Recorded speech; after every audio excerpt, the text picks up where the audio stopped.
hello racing fans, and welcome to our Gallop TV preview show. We are previewing Sunday the 4th of May, where we race at Hollywoodbets Kenilworth. And there's some feature races to look forward to. The WSB Legal Eagle Stakes, which is a Group 3. Another Group 3 is the Winter Nursery, the Ladies Mile, and there are 9 or 10 races. Let me just make certain. 10 races on the go. So there'll be 2 jackpots. And when there's 10 races, jackpot 1 is in race number 5, and jackpot 2, take note, will be the last 4 races on the card. So that will begin in race number 7. The exotics will all begin in race number 2, and it's an early start. Race number 1 kicks off at 11:40. Graham Hawkins is in studio, and nice to have him in studio, of course, for the next few months or so. He is based here in KZN, so we'll see more of him in studio. And by the time this show is being aired, we'll know the results of the opening day of champion season in KZN. And Graham, Sunday's card, a promising card on the go at Hollywoodbets Kenilworth. Yes, and another early start, 11:40, the first of 10. There's some nice competitive racing, tough racing, challenging racing, but some good horses on show. We've got 3 feature races, as you've mentioned, also including the nursery. It's nice to see these 2-year-olds coming out, and North Point in action again. Sure. But he'll be tested because there's some nice sorts in the race. Yeah, and the likes of Garrix. And Graham's just telling me off air that the form's been there. The profits are not showing a big margin, but the fact is the bets have been arriving, and that's the jackpot. So let's see what's his bet of choice for this race meeting. Race number 1, maiden juvenile plate for fillies over 1,000 meters. As we bring up the field, we'll give you some betting as a guide. Number 1, Beautiful One, has been back 2-1 into 14-10. 9 is scratched.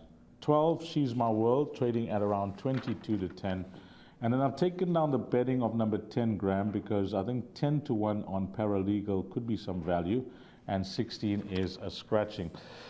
Yeah, 1 or 12 here, Graham, or you like any of the other runners, maybe a first-timer's grabbed your attention on pedigree, etc. I personally thought that, if you're playing quartets and trifectas, I can't give you confidence. Number 13, Paralegal, at around 10-1, has to be included in all bets. But of the race runners, 1 and 12 should dominate? Looks a 2-horse race. The first-timers don't appear to be that strongly fancied. The money, as you've mentioned, has come for number 1, Beautiful One. I was originally in the camp of number 12, She's My World. I do make it a match race between the 2, but the money speaks volumes. There's not a lot of form to work with, but I'll stick to my guns. I think maybe number 12, She's My World, may just have the edge over number 1, Beautiful One, but I wouldn't be surprised to see them finishing the other way around. You've mentioned number 13, Paralegal, was well beaten by Beautiful One when they raced behind Una the Unicorn, and one would expect Beautiful One to show further progress. That was her debut effort. So I would imagine that Beautiful One, particularly jumping out of the inside gate, which is an advantage, will have the measure of number 13, Paralegal. But that being said, 13 does look the natural third choice, with possible improvement to come from number 5, First Kiss. So if you're playing the quartets, you might get away with boxing 4 horses, 1, 5, 12 and 13, but the way to play it in a per might be 1 and 12 by 1 and 12 by 5 and 13 by the field. Well, that could be a nice way to kick things off, and just keep an eye if there's any market support for any of these first-timers. No confidence in the comments in the computer form that I am using. The exotics will now begin in race number 2, and this is a maiden plate for fillies and mares. The distance is 1,200 meters. Horse number 2, Heritage Ridge, is at 8-1. Number 3, Cape Captain, at 8-1. 5, Ricky Tiki Tavi, is at 6-1. Money for 7, Claire de Lune, who has been costly to follow if you've gone for her in the past. Although that said, last time out she drifted out in the betting market and ran accordingly from 7-10 into 6-10, and it's double figures the balance. Graham, I've been waiting for a filly to run after watching her on debut, and I think I did the show with you. Ricky Tiki Tavi, there were some positive comments coming through from Andre Nell that she galloped at the course, if I can remember correctly. They're hoping for a good run, and she put in a promising performance. That form line has held up well. 6-1, Graham, against a horse that's has a fair share of chances in Claire de Lune, but this could be the right race for her. But I don't know how I'm going to go number 5 here, Graham. Claire de Lune is obviously the 2-year-old Yes. in this maiden plate, taking on older horses. As you said, there was absolutely nothing wrong with Ricky Tikitavi's debut. So she could be special, she could be anything, and is very much alive and might well be overpriced. As you mentioned, Claire de Lune has been a beaten favourite on a number of occasions, but she's run against some of the best 2-year-olds around. They haven't declared any merit ratings. They're all provisional for 2-year-olds. They get posted at the end of the season. But I would imagine at this stage that Claire de Lune does have quite a high merit rating, with having run second to Orbit, Black Cheetah, Wild Green, and not too far off Military Command. But I do think that she's vulnerable, and I wouldn't necessarily be rushing off to grab the 6 and 7 to 10, because I do think that number 5, Ricky Tikitavi, is very much alive. And if you're playing the buy pot, which is not my bet of choice, I've gone for jackpot 1, looking to continue a winning trend. As you say, the profits have been a bit skinny, but we've been on the mark, so we'll try and continue to be on the mark. I would include at least both numbers 5, Ricky Tikitavi, and number 7, Claire de Lune, because Ricky Tikitavi's only got upside. Heritage, Reg, and Cape Captain, they've got hard-knocking form, particularly Cape Captain. Good last 2 runs.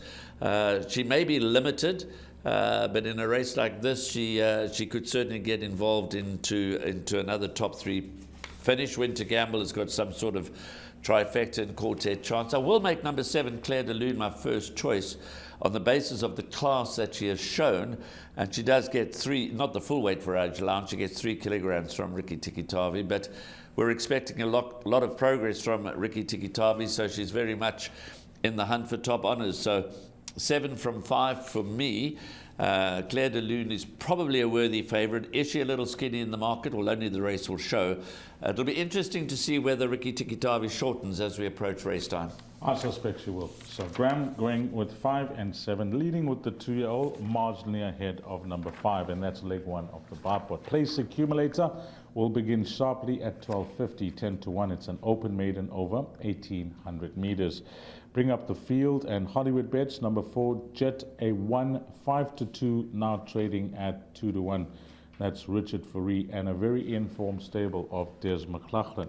Number 6, Special Glamour, is at 7 to 1.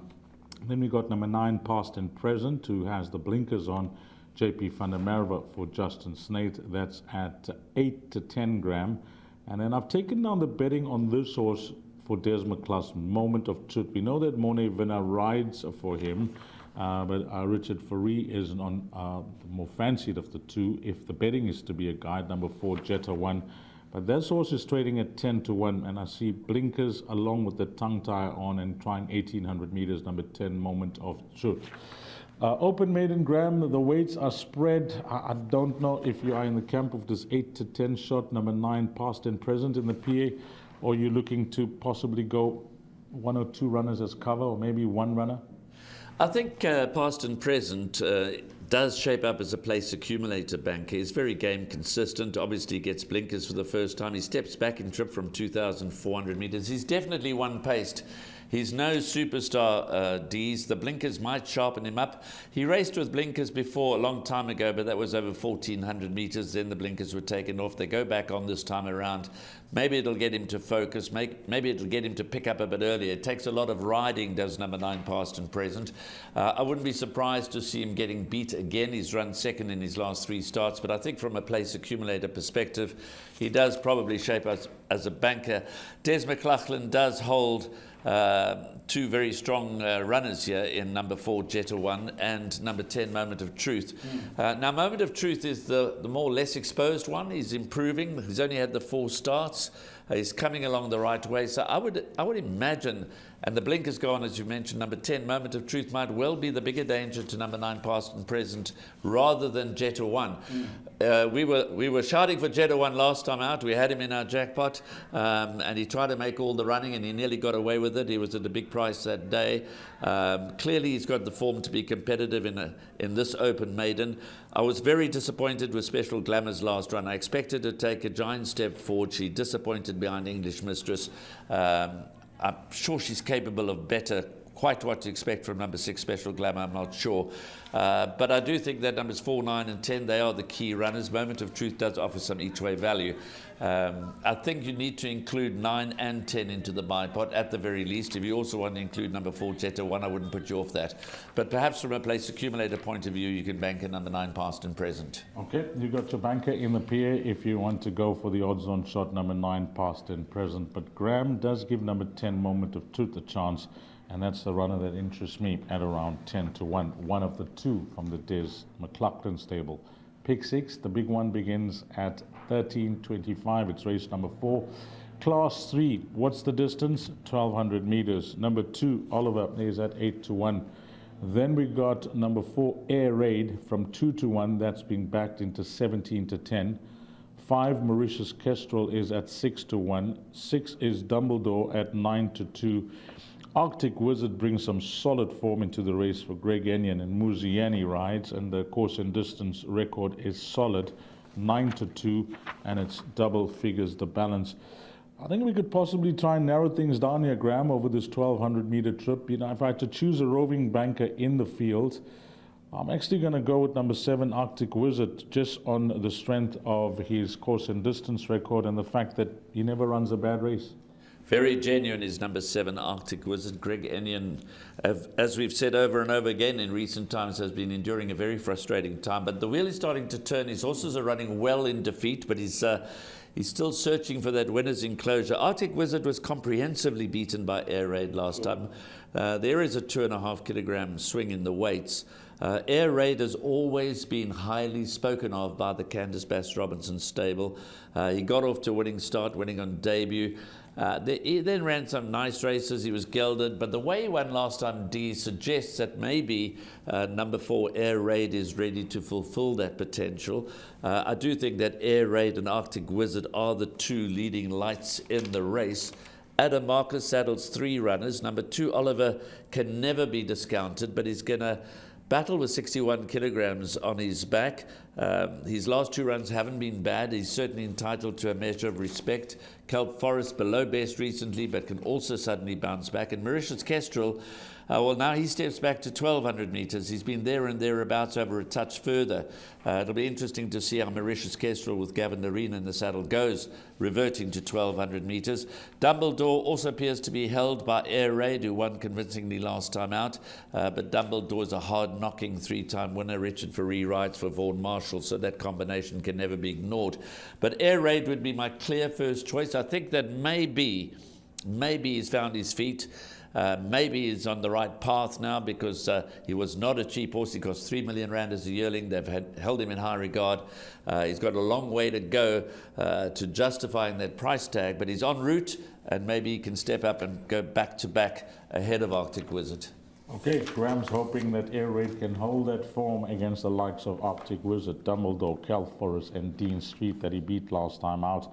And even though those that he beat are better off at the weights over this 1,200 meter trip, expecting more from number 4, Air Raid, with respect to number 4, Arctic Wizard. Then on to Jackpot 1, and here we begin the features. Winter Nursery, Group 3, 1,100 meters. Wouldn't surprise me if some of these horses are seen during our KZN champion season after this race. So 1,100 meters, Graham, this is how they got the betting. Number 4, Dream World, 22 to 10. 5, North Point at 14 to 10. 6, All the Rage at 7 to 2. And 8, Match That, is at 11 to 2. Well, we spoke about North Point at length last time out, Graham, when he was having his first run out the maidens, and he certainly showed his class and the way he's coming along. Positive comments. I listened to that interview with both JP van der Merwe and the stable of Brett Crawford, along with owner Greg Bortz. They had only positive things to say about this horse, Graham. I think he's a very, very exciting 2-year-old, and he won handsomely last time out. We labelled him, and he delivered in no uncertain terms. But again, it's another step up in class, because he comes up against Dream World, who can only improve. One on debut, good second bound Military Command next up. And then All the Rage, there was a lot of talk about this 2-year-old son of Rafif on debut. He shortened in the market, and he won cozily. He won impressively, leaving the impression that he's got a lot of improvement to come. I said it last time, it's very hard to be definitive at this early stage of their careers about the true ability or otherwise of these 2-year-olds. I'm excited with all of Dream World, North Point, All the Rage. I think they're all going to have bright futures. I'm not going to desert North Point. He is my top choice, and I make him the one to beat. As you say, he's exciting. He's on a hat trick. He's going the right way. The comments are positive. But I have healthy respect for number 6, All the Rage. I was impressed with what I saw on debut. And Dream World is very much alive. So in the opening leg of Jackpot 1 and certainly in the second leg of Jackpot 2, I've included all of numbers 4, Dream World, 5, North Point, and 6, All the Rage. I'm taking no chances. I wouldn't be surprised if North Point does dominate and win well, but I think that he is going to get a little bit of cheek from both Dream World and All the Rage. Okay, number 5, North Point, will be the top choice, but the cover going to be numbers 4 and 6 for Graham in leg 1 of Jackpot 1. Race 6 is the Ladies' Mile. It's a listed race over 1,600 meters, and this is the way they have them up on the betting boards. Number 2, Beware the Bomb, 18 to 10. Then we got number 5, Kind of Wonderful, at 5 to 1. 7, Gold Poker Game is at 8 to 1. 8, Time for Love is at 7 to 2, and it's double figures the balance. Well, this horse that's priced up at the top of betting boards, been rested since the 7th of December, Graham. And, usually if they can get hold of the trainer, they will give a comment for a horse coming off a break. And Justin State writes like so: doing great, include in all bets. I think that is sufficient, Graham, if you like this filly. Beware the Bomb. She was tried in the Fillies Guineas last time out. I'm not saying that it was no show, but there was market support for her into 5 to 1. She ran to a point, and then she just faded out over 1,600 meters. It's not the distance, Graham, that saw her out that day. I don't know what would have happened over the final 400 meters or so, but there would have been valid excuses, I presume. But it's not the distance that found her out. No, I don't believe so. I'm taking a liberty here, Dees. I'm going all in with number 2, Beware the Bomb. It's a very, very competitive renewal of the Ladies' Mile. Last year's winner and runner-up, Time for Love and My Flower Fate, are back. There's form for Kind of Wonderful. Call Me Jetrix is as genuine as they come. Gold Poker Game can surprise, knock out thereabouts, has the ability to win at the race of this nature. And Fun Zone, of course, back in top form last time out, is drawn 1, but Beware the Bomb, she beat My Sensation over 1,400 meters, 3 runs back. We've seen My Sensation come to win a feature race in KwaZulu-Natal. She was beaten only a short head by Mon Petit Cherie in the Western Cape Fillies Championship. Now, as you mentioned at the top of the show, we're recording this on the Saturday morning, so we don't know yet the outcome of the World Sports Betting Fillies Guineas, but Mon Petit Cherie is very much alive there. And by the time they get to watch our recording of this preview, that result will be known. Yes, Beware the Bomb didn't have the best of runs in the Cape Fillies Guineas, World Sports Betting Cape Fillies Guineas. I'm encouraged by Justin Snaith's comments about how she's doing back at home. I saw her in the ring, Dees, and that's really what I'm backing my judgment here. She stood out for me in the Fillies Guineas paddock. And she looked to me like a filly that has got a real bright future. So it didn't pan out for her that day. She's been off the track for 4 months. But I'm taking my chances, because if you look beyond number 2, Beware the Bomb, it becomes a nightmare of a race. So the way I saw it, you're bankering number 2, Beware the Bomb, or you're going the field. I'm taking my chances with bankering number 2, Beware the Bomb. If you had to choose one horse for your exacta play, which horse would it be, Graham? I think the pure honesty of Call Me Jetrix would persuade me to be in her camp. She's had 17 starts. She's never missed a stakes check. Yes. And she was second in the Sweet Chestnut Stakes, listed behind B. Mary. B. Mary was shipped up to KZN to also compete in the World Sports Betting Fillies Guineas at Greyville on the 3rd of May, later on this afternoon after we finished recording the show. So I'd probably lean towards Call Me Jetrix as the principal threat. But it's very, very competitive if you look beyond number 2, Beware the Bomb. I might be way off the mark because I'm taking chances. Filly hasn't been seen for 4 months. Her last run wasn't that great, but I'm looking at her best form and also what I saw in the parade ring.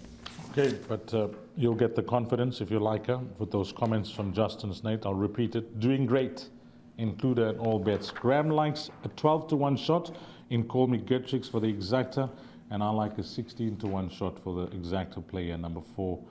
Omikami from a very informed stable of Lucinda Woodruff, and I've chatted to her on a few occasions about this filly. She does rate her, and she doesn't feel that the horse is going to retire a 2-time winner. On to race number 7, Legal Eagle Stakes, Group 3 over 1,800 meters. What a field, what a race. Number 1, Rascallion, 7-to-1. Money for this horse that's on the front of the computer form. Number 2, Garrix, 15-10 into 13-10. Showed his class last time out, winning the Variety Club Mile after all those places in the features. Number 3, Billy Bowlegs at 11-2. 4, La Pulga is at 28-10. And 8, Mucho Dinero is at 15-2. Graham, 8 runners, quality race. For some, it may just be on the sharp side. For others, it will suit them ideally. Some horses are coming to form. Garrix is a smart 3-year-old, and I'm hoping that Pete Steyn takes the trip to KZN for a few of the feature races with this horse. He's a lovely horse. He's run against the best. He hasn't disgraced himself. 13-10, you're going to have to be the judge of the price, but I think the right horse is the top of betting boards. And I just want to compliment Vaughan Marshall, Graham, before I hand over to you, on what an outstanding job he's done with this horse, Rascallion, throughout his career, and to see him in such great form as a 7-year-old. He's done a fantastic job with Rascallion, and I think Rascallion is very much alive in this race. He's raced from horrific draws in his last 2 starts. He hasn't run badly. He cracks pole position. He's much better off at the weights with Garrix, a significant weight pull. Yes, he was beaten 5 lengths by Garrix in the Variety Club Mile. He will prefer going this 1,800 meters. He won the Premier's Trophy over 1,800 meters back in January. He's a class individual, and he's still holding his form well. Garrix is clearly the key horse, and there's 2 ways of playing this jackpot. I'm probably going to play 2 jackpot permits. The one that I've posted on the show has got Beware the Bomb as a banker. Then I might cover Beware the Bomb and take Garrix as a banker. But in the principal perm, I'm taking on Garrix. I was very much in his camp last time out. And he's progressive. I was impressed with his behavior. It was his first start as a gelding. He handled the preliminaries well. He settled down. He looks as if he's now focusing on the job. And clearly he's the one to beat, Dees. But there are a number here that have got a significant weight pull with him. And so I'm going to cover Garrix, including numbers 1, Rascallion, 3, Billy Bowlegs, the progressive 3-year-old number 4, La Pulga, has only got 53.5. And I'm including Magic Verse because although his last 2 runs again have been below best, if you go back to the Premier's Trophy form back in January, when over the course and distance he was touched off a whisker by Rascallion. If you fancy Rascallion, then you've got to give Magic Verse a chance. And I think he can improve from his last 2 starts. I think, obviously the penultimate start was at the very highest level in the Met.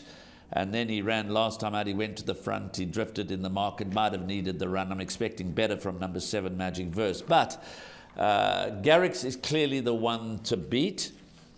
And if he wins this, despite the weight turnaround, the negative weight turnaround for him with a number of the others, then he's clearly headed in the right direction. At this stage, going back to your earlier comment, Pete Steyn has made it public that he has no intention of bringing Garrix to KwaZulu-Natal. He's going to campaign in the Cape winter season, so he'll probably from here go to the 3rd leg of the winter series and then start preparing for the Cape season. So we are, at this stage, very unlikely to see Garrix in KwaZulu-Natal. Graham, 8 runners. Could be pace dependent. I see no pace in the race. I've looked at each runner, sometimes, due to something that's not by design, you find yourself in front. In your comments, you mentioned Magic Verse last time out, found himself in front, didn't run the race of, that was expected. This race, every race turns out to be a sprint once they turn into the straight, but this race in particular could suit a horse that, can turn it on, 400 to finish, if there's no pace on. Pace often dictates the outcome of a race, and as you say, it could be a muddly affair. So who does that suit? Well, I'm not quite sure. I don't think Garrick's chances would be compromised if they went too slowly, because I think he's quite versatile. He's got a nice turn of foot. He might even go forward. Gavin Lorena might opt to ride him confidently. It's the first time that Gavin gets aboard number 2. Garrick switching himself is interesting. Rascallion has also been known to go forward, drawn in pole position. I know he's got a big weight, but if nobody's going to go forward, I cannot see Sean Veal swinging on to Rascallion to restrain him. He'll go out there, run his race, run his honest race, set the gallop, and if they come and grab him, they grab him. Billy Bowlegs, I think, likes to progress from towards the rear of the field. He's the one that may not well be suited to a slow pace. La Pulgas is still learning his trade, but he's nicely weighted here. Yeah, so maybe Magic Verse does end up in front again. I'm not sure. Yeah, and it could even be Rascallion. That wouldn't surprise me. On to race number 8. Exciting race, that race number 7. This is a D-Stakes over 1,100 meters as we move along to the last 3 races on the card. So it's time to play the last pick 3. Number 3, Champagne Mac. What's that? 7-2. Number 4, Gravity at 4-1. 5, William West is at 4-1. 6, Country Time is at 9-2. 9 is a scratching at the time of recording, and 11, Pushing Limits, is at 9-2. Graham, very tough. I think if you want to try and grab a quartet on the day with the minimum spend, try and do it here in race number 8. And if you like something for your place accumulator, jackpot and pick 6, go for it. Don't be put off, because this race, if you can minimize your spend, Graham, you've done well. I can't. It's very tough here, Graham, because... For me, it's a big F for field. Yes. I can't work this race out. I think you run the race 10 times over, you get 10 different winners. It's a typical low-grade D-Stakes. The betting shows that it's wide open. They're betting 4-1 the field. The interesting runner for me would be number 11, Pushing Limits. She's shown some ability. Her last 2 starts, way back in September and October. We haven't seen her for a couple of months. But she ran behind Be Merry, feature race winner subsequently. She ran behind I'm So Pretty, feature race winner subsequently. So the 2 runs her last 2 runs in September and October, at the very least you can say, well, the filly that end up in the winners' enclosures on those occasions are both subsequent feature race winners. It'll be interesting to see how she comes out after a break. But they are the usual suspects here. Champagne Mac and Gravity and William West and Country Time and Angels Oasis coming out of the back of over the Atlantic. So I think Pushing Limits could well be the best filly in the race, the best horse in the race. Whether she's ready to win first up back of a 6 months rest, I'm not certain. But for me, if you're playing the pick 3, this is the first leg of the final pick 3. I think we take our chances and bank of the US of A in the last leg of the pick 3. Go the field here, few horses maybe in the second leg of the pick 3, and take your chances and bank of the USA of the last. And make sure you survive the 8th race, which is the first leg of the last pick 3. If 9 was not scratched, was in the race, would that have been your top choice? Arguably, she showed sudden improvement. Looking at that form line, Graham, all of them were behind each other. She ran second, sudden improvement. Obviously she's still a maiden, but anyway, that's all academic. She is scratched, so I don't know whether she would have been my first choice or not. Yeah, because there's form lines around her. That's a horse that scratched number 9. So a lot of them have run on top of each other. They faced each other in the past, as Graham mentioned, form reversals, etc. So it's a field race for Graham. Race 9, we are going with a class 4 over 1,100 meters, and we bring up the field. Number 2, Captain's Destiny at 8-1. Then we got number 5, which is Tanaron at 33-10. 6 is Pink Pigeon at 9-2. 7 is trading at 8-1. I like a horse here, Graham. Straight out the maidens, I've jotted down the betting called Sugar Bush. I think there is more to come from her. She's trading at 12-1. Number 11, Peace of Mind, is at 8-1, and it's double figures the balance. Just a comment on Peace of Mind. I can tell you that she's been working very well. Last time out, they put it down to her being on the wrong side of the track for her to run that way. They seemed to be favoring middle to inside, and she was right on the outside. And they say, it was a good run considering the circumstances of the track that day. So she's working well, and they're expecting her to do well, Graham. I know that they've put up a gallop, etc. on the group. She looked well. Positive comments from Michelle Riggs, and they like the fact that Gavin Lorena is back on as well. So that's the comment on 11, Peace of Mind. That's trading at around 8-1. Graham, and I don't know if you are going to be including the recent maiden winner, number 10, Sugar Bush, but she does get my vote for, Jackpot 2. Yeah, I'm sitting on the fence with Sugar Bush. I'd like to see how she goes first up out the maidens. She ran second to She's Got Class on debut. That was a promising effort. She's Got Class disappointed thereafter.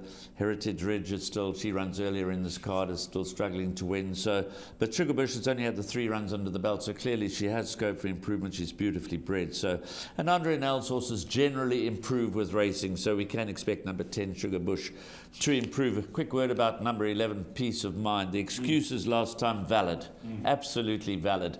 The horses that day, 14th of April, racing on the outside, simply couldn't finish off their races. But I'm going to give number 5, Tanneron, another chance. We were in her camp last time out when narrowly beaten into 4th, under a length behind. Captain's Destiny won that day. Captain's Destiny's been very good to me, so I'm not going to turn my back on Captain's Destiny. And then I think Pink Pigeon could be a very, very smart filly still in the making.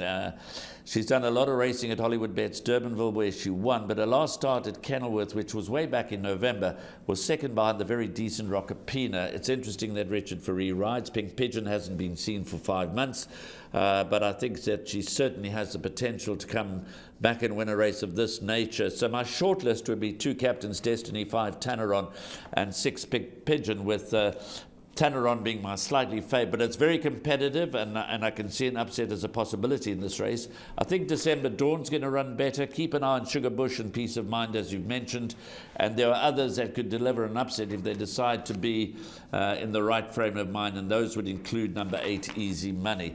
It's a very competitive Class 4 fillies and mares race, but I do think that Tanneron might just be worth one more chance. Okay, that is the roving banker then. Number 5, Tanneron. In race number 9, you'll do well to go through with the minimum spend.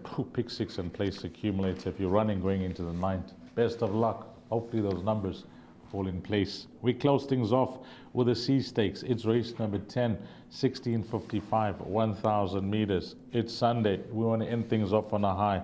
Maybe we can get this quartet. Number 2, Tough Terrain, 64 kgs, 6-1. Then we move along to number 8, the US of A. All the talk, all the money last time out. Wow, you would have got hurt that day. You would have felt like you were hit by a bus. Second, how close was that coming from off the speed? 18-10. And then we move along to number 12, Golden Tatiana at 8-1. And number 14, Rattlesnake for Candace Bass Robinson and Aldo de Meyer. The recent form is very encouraging. Have a look at Peace of Mind in the previous race to see how that one goes. This one is trading at 7-2. Graham, the US of A. I was one of them that was on this horse last time out. Wow, gutted on how far back he had to come from. He ran a good race. There was confidence. I remember the presenters chatting, and I thought, wow, if this talk is anything to go by, I'm on here. It was not to be. Was not to be. Unfortunately, as you say, there was a ton of money for him. That was his first run as a gelding, so this is second up as a gelding. I definitely think he's worth another chance. Yes. I know that some may be put off by the fact that the second run after a rest in a gelding, it wasn't a long rest. I'm expecting him to take a step forward. I'm expecting him when I mentioned the structure of the pick 3, I wouldn't even put you off if you wanted to go field in race 8, field in race 9, 2 fields in the final pick 3, and take your chances and bank at number 9, the US of A, because if you do get surprise results in races 8 and 9, you could be sitting on a handsome potential dividend with number 8, the US of A. So he gets my vote with a fair degree of confidence. I think he's the right horse in the race. Hopefully he doesn't get lost like he did last time in the early stages. Hopefully Richard Ferree has him a little bit closer, but I think he has the right profile in this race to come out on top, and I'm expecting him to be a tough nut to crack. Rattlesnake, the form speaks for itself, so obviously it is one of the principal dangers, drawn on the stand side of the track, but perhaps the going is starting to even out. Golden Tatiana does interest me from a trifecta and a quartet perspective. Look at her rating drop, Dees. February. How long ago is February? January, February. 3 months ago. Yeah. 92. Yeah. Started this calendar year on a 92, now down to a 76. And the last 2 runs, after a long spell in the wilderness, the last 2 runs have suggested that perhaps she's starting to come to hand now that she's running off a better rating. She's dropped another 3 pounds from that fifth behind Crowned Hornbill. She can't beat, on form, she can't beat the US of A. But if you're looking to play trifectas and quartets, make sure that you include number 12, Golden Tatiana, because she's plummeting down the ratings very, very quickly and coming to a mark where she might be competitive. Tough Terrain, number 2 on the card. Again, what you see is what you get. He ran second to Paratrooper. Like the US of A, perhaps he was a touch unlucky that day. Perhaps he's a winner without a penalty. But he's got 64 to shoulder, and Tough Terrain is just making it tough for all of us. I do think that the US of A is the right horse and probably one of the better bets on the card. Okay, Robert stamped number 8, the US of A, and hopefully he can put things right this time around with Richard Faria for Paddy Crea. But as you heard from Graham, the horse that's plummeting with speed when it comes to the rating is number 12, Golden Tatiana. It's actually over the speed limit. You don't see horses plummet with big numbers like she has over the last few months or so. Is it the right time to strike? Well, some may think so, but maybe Graham is going to pick the right race for her when we preview one of the shows coming up for the Western Cape as her to possibly follow. Keep an eye on her, and she could be one to follow next time out. Graham, your suggested bet, you mentioned at the top of the show you're going for jackpot. Is it jackpot 1 or 2? Jackpot 1? Jackpot 1. We've been on the mark with the last 3. We gave for 4 in a row. As I say, we've been a little unlucky. We're outsiders that we've included have run second, but our bankers have arrived, and we're showing a profit, albeit not a great one. But I am taking a bit of a liberty with my banker at this meeting. We're going 4, 5, and 6. Dreamworld, North Point, and All the Rage in the first leg. Then banker number 2, Beware the Bomb, in the Ladies' Mile. It's very much a case of banker Beware the Bomb or take the whole field. Then I'm going with numbers 1, Rascallion, 2, Garrix, 3, Billy Bowlegs, 4, La Pulga, and 7, Magic Verse. Again, you know, Garrix does offer as a potential banker, but I've structured this main perm to maybe play against him and go with Beware the Bomb as a banker, taking no chances in the 8th race, including the entire field. If we get away with the structure of the first 3 legs, I certainly want all of them running for me in the last. Just want to add to that, if we can just keep that perm up, if you don't mind, Minnie, because Jackpot 2 does begin in race number 7. It's races 7, 8, and 9. And, 7, 8, 9, and 10. And Graham mentioned that you could possibly use races 7 and 8, where you can take a chance and bank a Garrix there, Graham. And then we go field by the US of A. You like that? That's certainly an appealing jackpot too. Yeah. Banker Garrix in race number 7, field, and then banker the US of A. I'll give you the number. It will be number 8. So jackpot 2 a banker, I'll field a banker, I'll banker 8. Graham, as always, thanks for your time. Thank you, Dees, and let's hope for a great racing weekend. Graham Hawkins for Gallop TV, myself, Dees Dine, and to you, the valued racing fan. Have a blast, find all the winners. Hopefully it turns out to be a wonderful end to your Sunday if you are racing at Hollywoodbets Kenilworth. Until we meet again, you take care.